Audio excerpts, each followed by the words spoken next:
ভদ্রভাবে কথা বলো, আমি তোমার গুরুজন হই। কৃতিক এক পা অন্য পায়ের উপরে তুলে ডিভানে গা ছড়িয়ে বলল, হ্যাঁ, তখন বটে, শাশুড়ি মা বলে কথা। আমি কারো শাশুড়ি নই। কৃতিক একটু তাচ্ছিল্য করে হেসে বলল, আপনি মানেন বা না মানেন, ওরও আমার। আপনি ভালো করে জানতেন ইউএসএ টু বিডি কেন, পৃথিবীর মধ্যে যে কোনো গর্তে গিয়ে লুকালেও ওরুকে আমি ঠিকই খুঁজে বের করতাম। শুধু টাইম ওয়েস্ট করলেন।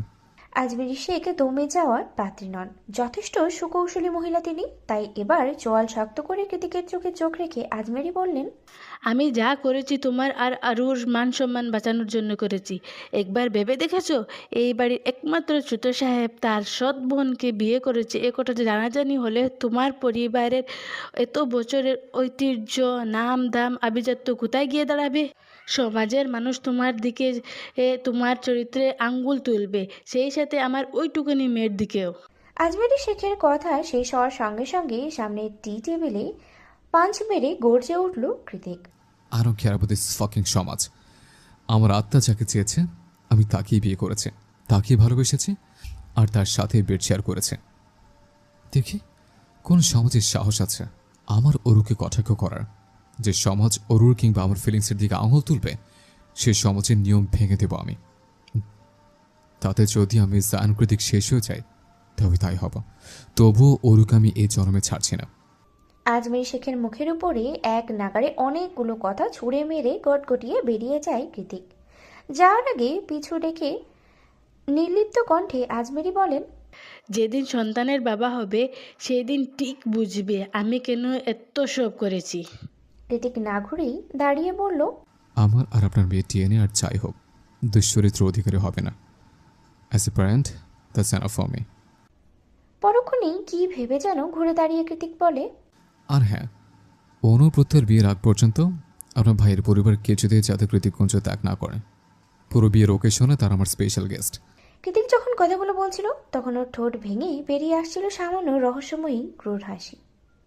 কৃতিক স্থান ত্যাগ করে চলে যেতেই তীরের ছিল মতো এক ভ্রু উঁচিয়ে আজমেরি শেখ কট মটিয়ে বললেন, কিয়ারা রোজাকিও কি যে খেয়ে এমন ছন্দের ছেলে জন্ম দিয়েছিল কে জানে, এ নিশ্চয়ই ব্রিটিশদের বংশভূত। কৃতিকের উপরে রাগ ঝাড়তে গিয়ে একটা কথা মিস করে গিয়েছেন আজমেরি শেখ। মাত্র সেটা মস্তিষ্কে বিট করতেই তিনি অস্ফুট স্বরে বললেন, অনুয়ার প্রত্যয়ের বিয়ে মানে? কি বলে এই ছেদর ছেলে? আমার মেয়েগুলো কি ওর খেলার পুতুল নাকি? না না, এক্ষুনি ওর এসব কৌশলী পরিকল্পনা বন্ধ করতে হবে। আজমেরি শেখ রেগে মেগে ডিভান ছাড়লেন, তারপর দ্রুত পায়ে হাঁটা ধরলেন কৃতিককে অনুসরণ করে। করিডোরের এক মাথা থেকে ও মাথায় কোথাও কৃতিক নেই। অগত্যই হাঁটতে হাঁটতে হাঁপিয়ে গিয়ে দাঁড়িয়ে পড়লেন তিনি। আজমেরি শেখ যেখানে দাঁড়িয়েছিলেন তার পাশেই সিঁড়িঘরের ওঠার রাস্তা। ঠিক সেখান থেকেই কিছু অযাচিত আওয়াজ কর্ণকুহরে পৌঁছালেন। তড়িৎ গতিতে চোখ ঘোরালেন তিনি। মরচে যাওয়া আবছা আলোতে দেখলেন অন্ধকারের সিঁড়িতে বসে বসে ফোপাচ্ছে অনু। পাশেই বসে আছে প্রত্যয়। অনু কাঁদছে দেখে বারংবার ওর মাথায় হাত বুলিয়ে ওকে শান্ত করার চেষ্টা চালাচ্ছে প্রত্যয়। অনুর মাথায় হাত বোলাতে বোলাতে আদুরে আওয়াজ ভেসে এলো প্রত্যয়ের দিক থেকে, এত কাঁধে কেউ মাথা ব্যথা করবে তো জান, আর বকবো না, সরি তো। এই যে দেখো কানে ধরছে, গাঁট হয়েছে আমার। আমার অনু, আমার ময়না পাখি আর কাঁদে না। পরক্ষণেই আবারও নিজের বলিষ্ঠ হাতের পিঠ দিয়ে অনুর দু কপল মুছে দিয়ে প্রত্যয় বলল, আজমেরি শেখ খানিকক্ষণ চুপচাপ দাঁড়িয়ে থেকে একটা দীর্ঘশ্বাস ছেড়ে অনুয়ার প্রত্যয়ের দৃষ্টিগোচর হবার আগেই দ্রুত চলে এলেন সেখান থেকে। তখন মাঝরাত, বাইরে পূর্ণিমা। রাতের আকাশে মস্ত বড় চাঁদ উঠেছে। চাঁদের আলোতে ভেসে যাচ্ছে কৃতিককুঞ্জের সুবিশাল মহল। রূপার বার্তার মাত্রই রুম থেকে বেরিয়েছে অরু। মা নাকি ওকে ডেকে পাঠিয়েছে। গত দুদিনের মামির উপদ্রব কমেছে খানিকটা। সে আপাতত রেজাকে নিয়ে হসপিটালে রাত্রি যাপন করছে। আর রূপা মামির মতো এত ভেজাল করে না, তাই রূপাকে খুব বেশি বিরক্তও লাগে না অরুর। এই জন্যই তো রূপার কথা মতো সহসা রওনা হয়েছে মায়ের ঘরের দিকে। কিছু দূর গিয়ে করিডোরের মাঝপথেই আটকে গেল অরুর পা। দেখলো অন্য পাশ দিয়ে অনুও বের হয়ে এসেছে। অন্যকে শুকনো মুখে এগিয়ে আসতে দেখে অরু তাড়াহুড়ো করে ওর কাছে গিয়ে শুধালো, কিছু কি হয়েছে আপা? মা আমাকে হঠাৎ ডেকে পাঠালো যে? অনু ঠোঁট উল্টে জবাব দেয়, জানি না রে, আমাকেও ডেকে পাঠিয়েছে। সত্যি করে বল ওরু, কৃতিক ভাইয়ার সাথে কিছু করিসনি তো? অরু বিরক্ত কণ্ঠে বলে, আপা, উনি এসেছে থেকে আমার মুখের দিকে অবধি ভালো করে তাকাচ্ছেন না, কথা বলা দূরের থাক। অনু বলল, ভাগ্যিস মামি নেই, থাকলে এটাকে তিল থেকে তাল বানিয়ে হাজারটা অপবাদ জুড়ে দিত। অরু অন্যমনস্ক হয়ে গেল। মনে মনেই ভাবল, হতেও তো পারে মামির কথাই ঠিক, জায়ান্ট কৃতিক এখন আর আমাকে ভালোবাসে না।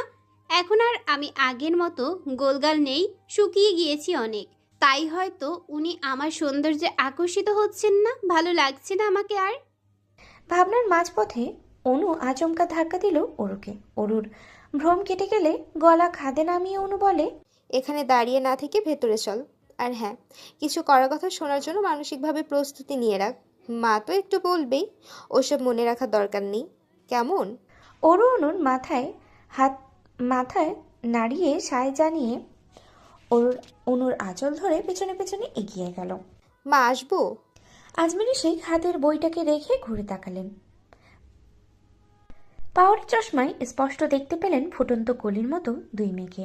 একজনের পরনে লাল টুকটুকে চুড়িদার, আরেকজনের পরনে কালো। আমেরিকা থেকে আসার পরের দিনগুলোতে যেমন বিষণ্ণ মলিন মুখশ্রীতে ঢাকা পড়ে থাকতো স্নিগ্ধ চেহারাটা, এখন এই মুহূর্তে তার উপস্থিতি নেই বললেই চলে। যদিও যদিও অরুকে কাহিল দেখাচ্ছে, তবুও কোথাও একটা লাবণ্যের আভা ফুটে উঠেছে ছোট্ট মুখটায়।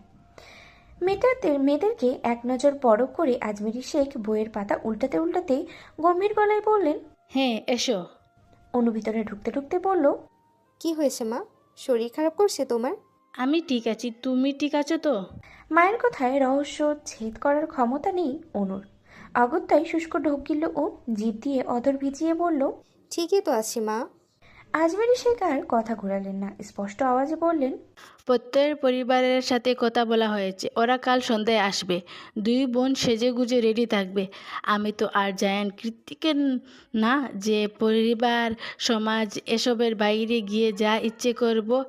যা হবে দুই পরিবারের সম্মতি এবং সকল রিচুয়াল মেনে হবে। আজমেরি শেখের কথায় অরুর মুখটা চুপসে গেলেও আনন্দে পুলকিত হয়ে ওঠে অনুর হৃদয়। সকল আশা ভরসা বিসর্জনে দেওয়ার পরেও এ যেন মেঘনা চাইতেই জল। ও পারছে না খুশিতে চিৎকার দিয়ে লাফিয়ে উঠতে, কারণ সেটা ওর ধাঁচে নেই। তাই চুপচাপ মায়ের কথায় মাথা কাত করে সম্মতি জানালো অনু। এবার যেতে পারো। আজমেরি শেখ যাওয়ার অনুমতি দেওয়ার সঙ্গে সঙ্গেই দুই বোন বাইরের দিকে অগ্রসর হয়। ঠিক তখনই পুনরায় অরুকে ডেকে ওঠেন তিনি। মায়ের ডাকে অরু পিছে তাকালে একটা ভারী দীর্ঘশ্বাস ছেড়ে আজমেরি বললেন, তোমার স্বামীকে বলবে সে যত সময়ে মেহমানদের সামনে উপস্থিত থাকতে।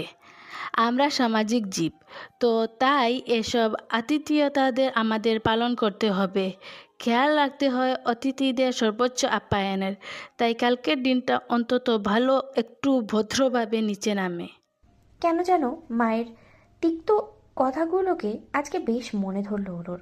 ইচ্ছে তো করছে উড়ন্ত পাখির ন্যায় উড়ে উড়ে ডানা ঝাপটাতে। এই প্রথম কৃতিকারুর সম্পর্কটাকে মুখ দিয়ে উচ্চারণ করলো মা। তার মানে কি একটু একটু করে সম্পর্কটাকে স্বাভাবিক হচ্ছে মায়ের কাছে? এর চেয়ে খুশির আর কি হতে পারে? আজ অনেকগুলো দিন পরে হয়তো ওরও একটু ঘুমাতে পারবে, যাকে বলে সত্যিকারের ঘুম। ওইদিকে ঘুম নেই অনুর চোখে। কি বলল মা এটা? এত তাড়াতাড়ি কি মনে করে এইসব মেনে নিল মা? এটা কি আসলেই সত্যি নাকি স্বপ্ন? ঘুম ভেঙে গেলে যদি সব মিথ্যে হয়ে যায় তখন? অযাচিত ভয়ের সত্যতা যাচাই করার জন্য নিজের শরীরে নিজেই চিমটি কাটল অনু। আউচ! ব্যথা পেয়ে তড়াক করে উঠে বসলো ও। মনে মনে বলল, সবই ঠিক আছে, কোনো কিছু স্বপ্ন কিংবা ভ্রম নয়। কিন্তু রেজা ভাই আর মামি জানলে কি অশান্তিটাই না করবে কে জানে। মাকে না আবার কথা দিয়ে পিষ্ট করে ফেলে, তখন তো আমারই কষ্ট হবে। হে উপরওয়ালা, যা হওয়ার তা যাতে ভালোই ভালোই হয়, নয়তো মায়ের কষ্ট আমি দেখতে পারবো না, কিছুতেই না। নিশুতি নিস্তব্ধ শোনশান তমচ্ছানো রাত। ওরু গভীর তলিয়ে আছে ঘুমের। দক্ষিণের জানালাটা হাট করে খোলা, সেটা থেকে বুড়িগঙ্গার পরের শাঁসা আওয়াজ ধরে বাতাস ভেতরে আসছে। অদূরে লঞ্চের হুইসেল বাজছে, হয়তো শেষ রাতে ঘাটে ভিড়েছে, তাই ঘুমন্ত যাত্রীদের জানান দিচ্ছে এই তীক্ষ্ণ আওয়াজ। লঞ্চের তীক্ষ্ণ আওয়াজে ঘুমের খুব একটা অসুবিধা না হলেও সিগারেট পোড়া উৎকণ্ঠা গন্ধ দম বন্ধ করে আসছে ঘুমন্ত অরুণ। মনে হচ্ছে কেউ নাকের কাছে এসে সিগারেট ধরিয়েছে, যে সেই সিগারেট না, বিদেশি ব্র্যান্ডের কোন একটা সিগারেট, যার দরুন গন্ধটাও তীক্ষ্ণ, ঘুমের মাঝেও কেমন মস্তিষ্কে গিয়ে লাগছে।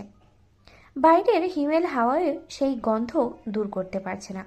বেশ কিছুক্ষণ ঘুমের তালে হাঁসফাঁস করে শ্বাস নিতে না পেরে অবশেষে লাফিয়ে উঠে বসল অরু।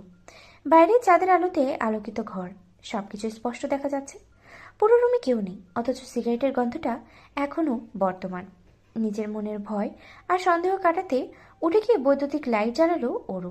রুম জুড়ে ফকফকে আলো রশ্মি ছড়িয়ে পড়তেই অরু দৃষ্টিগোচর হলো মিয়ে যাওয়া ধোয়ার কুণ্ডলী। দেখে মনে হচ্ছে এখানে একটু আগেও কেউ ছিল, কিন্তু কে? এত রাতে নিজের ঘুম বিসর্জন দিয়ে কে আসতে পারে এই রুমে? ভাবনায় পড়ে গেল অরু।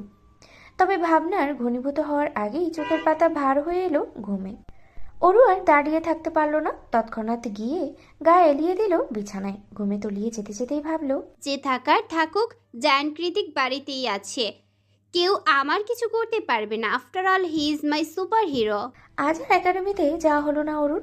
সন্ধ্যায় মেহমান আসবে, তার উপরে এখনও কৃতিকের বন্ধুরা আছে, তাই বাড়িতে অনেক কাজ।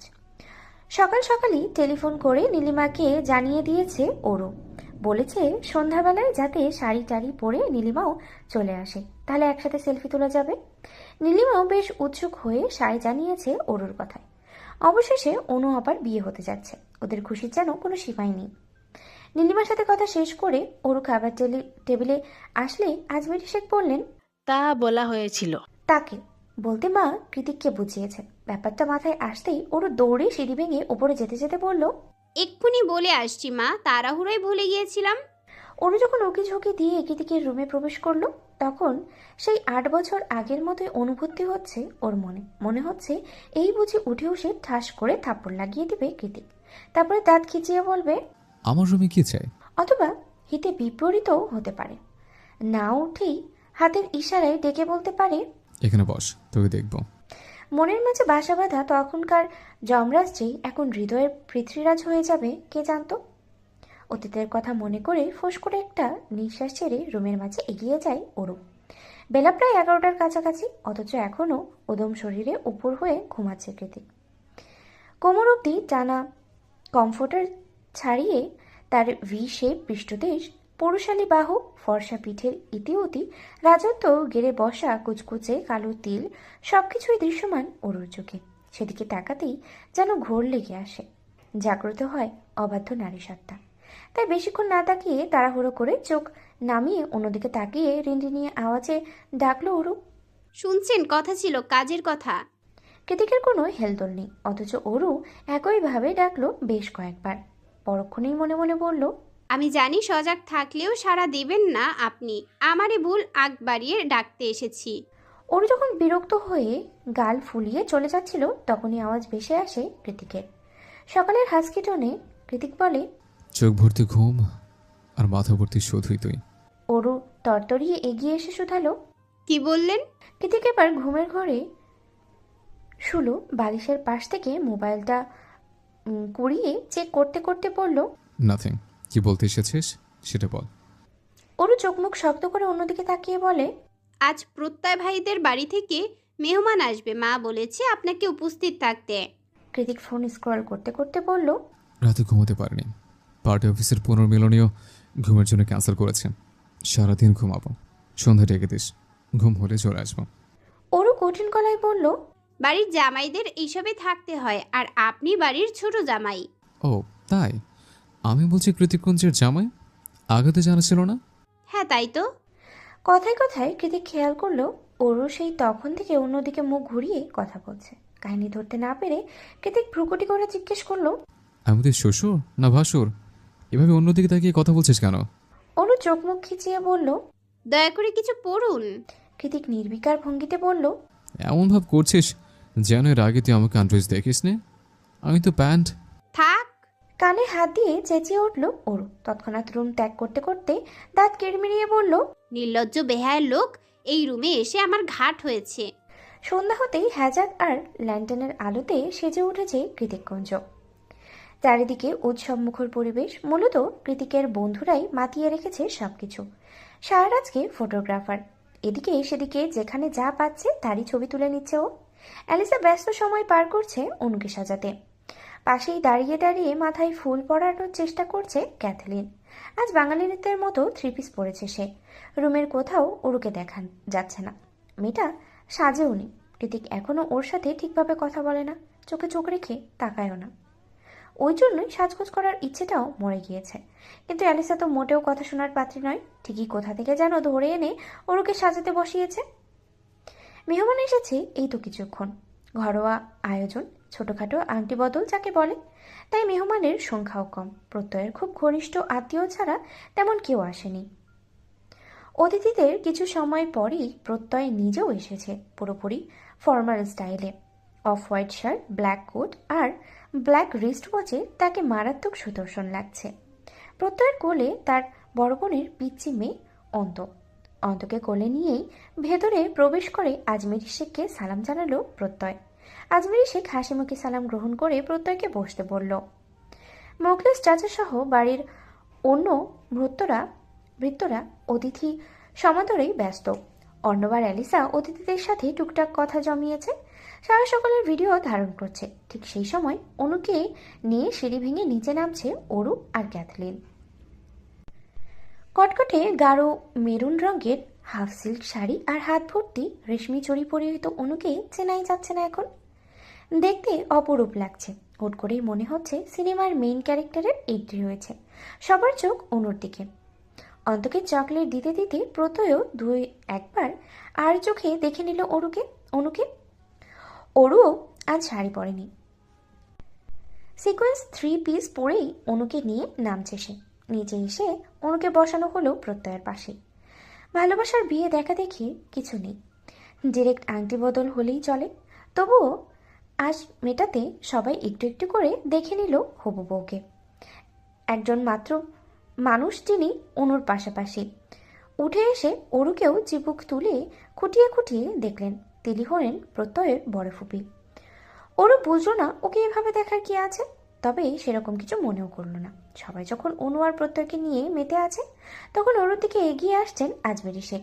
কিছুটা রাগান্বিত হয়ে গলা খাদে নামিয়ে শোধান, তোমার স্বামী কোথায়? অরু থতমত খেয়ে উপরের দিকে আঙ্গুল উঁচিয়ে কিছু বলবে, তার আগেই দেখা গেল সিঁড়ি দিয়ে নামছে কৃতিক। চোখে মুখে এখনো ঘুমের রেশ, এলোমেলো চুল, পরনে কালো টি শার্ট আর ট্রাউজার, পায়ে স্লিপার, হাতে আইপ্যাড। সেভাবেই অতিথিদের সামনে চলে এলো কৃতিক। আজমেরি শেখ কৃতিককে দেখে অরুকে চোখ রাঙিয়ে চলে গেলেন, আর অরু সেখানেই দাঁড়িয়ে কপাল চাপড়াতে থাকলো। এ কি স্বামী কপালে জুটলো তার? রাইট বললে লেফটে যাবে, তো লেফট বললে রাইটে। ঘাটতারামিরও তো একটা সীমা থাকা দরকার। কৃতিক সবার সামনে আসতেই প্রত্যয় দাঁড়িয়ে ওকে বসতে বলল। কৃতিকও গিয়ে একটা সিঙ্গেল সোফার উপরে বসে পড়ল।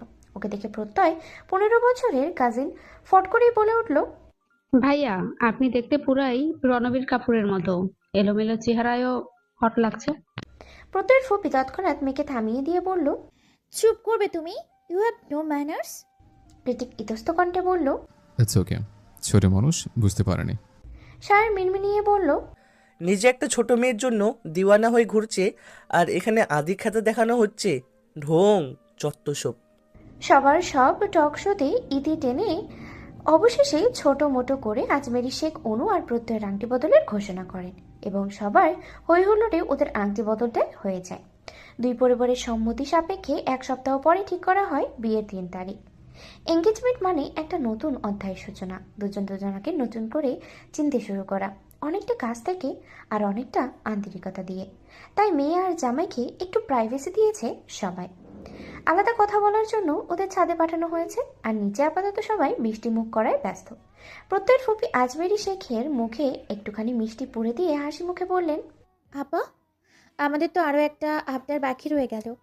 আজমেরি শেখ খানিকটা উৎসুক হয়ে শুধালেন, কি আবদার বলুন না। আমাদের আরো একজন ছেলে আছে, প্রত্যয়ের চাচাতো ভাই। ওর নাম অমিত, নাম করা নোবেলিস্ট।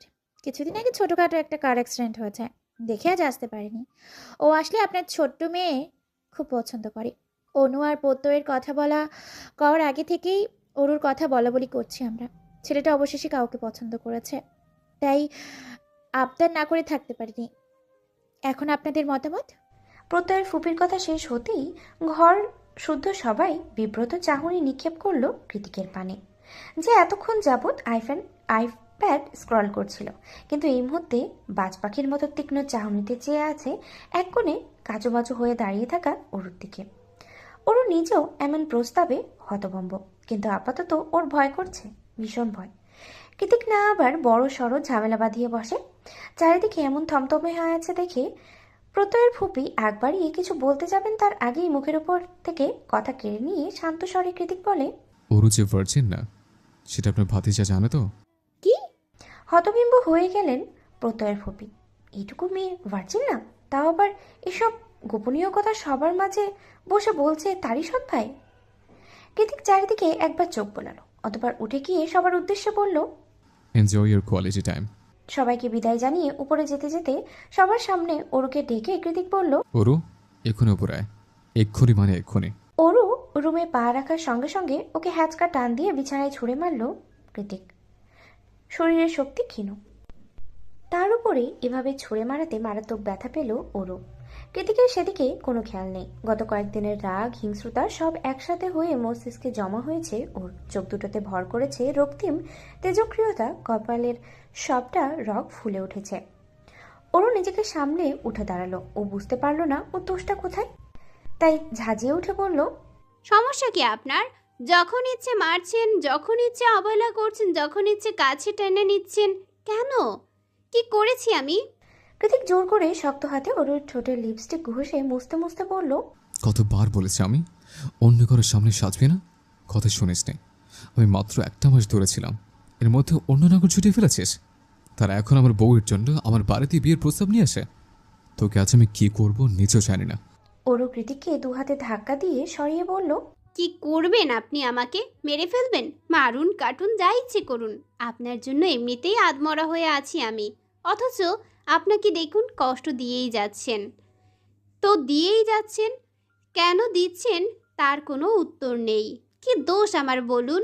কেন এমন করছেন? কেন? আবারও কৃতিকের শক্ত বুকে ধাক্কা দিয়ে চেঁচিয়ে উঠল ওরও। এবার আর নিজের ক্রোধটাকে সংবরণ করতে পারল না কৃতিক। ওর হাত দুটো নিজের মুঠোয় পুড়ে গলা ছেড়ে চিৎকার করে বলল, because I love you damn ইট।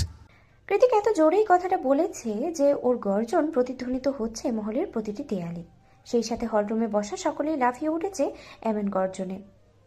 ওর নিজেও এই মুহূর্তে থরথরিয়ে কাঁপছে। কৃতিক নিজের দাঁতে দাঁত পিষে ওর মুখের কাছে মুখ এনে বলল, ইচ্ছে তো করছে মেরে নরম তুলতুলে গালগুলো রক্তাক্ত করে দিতে, কিন্তু না খেয়ে খেয়ে নিজে এমন হাল করেছিস সেটা করতেও করে চালাচ্ছে। এদিকে রাগটাকেও কমাতে পারছি না। ও গড! ওরও কৃতিকের চোখে চোখ রেখে কাঁদছে। কৃতিকও অরুর চোখের দিকে তাকিয়ে আছে। সেভাবেই খানিকক্ষণ তাকিয়ে থেকে খানিকটা শান্ত স্বরে বলে, ওরু, আমার অ্যারোগেন্সে, আমার রাগ, আমার জিদ, আমার ডেসপারেটনেস তুই না সহ্য করলে আর কে সহ্য করবে বল? কার কাছে খোলা বই হব আমি? তুই কি চাস আমি সারা জীবন ডিপ্রেশন আর এনজাইটিতে ভুগি, মরি? অরু জবাব দেয় না, শুধু ঘুরে দাঁড়িয়ে নিজের পিঠে পড়ে থাকা লম্বা চুটগুলোকে একপাশে সরিয়ে নিয়ে চুপচাপ স্থির হয়ে থাকে। কৃতিকের রাগ সংযত করার জন্য অরু নিজেকে তার কাছে সমর্পণ করেছে। ব্যাপারটা বোধগম্য হতেই একটানে ওর জামার ফিতাটা খুলে শক্ত হাতে ওর বাহু চেপে ধরে অরুর তুলতুলে পিঠে উন্মুক্ত পৃষ্ঠদেশে ঝড়ের গতিতে মুখ ডুবিয়ে দিল কৃতিক।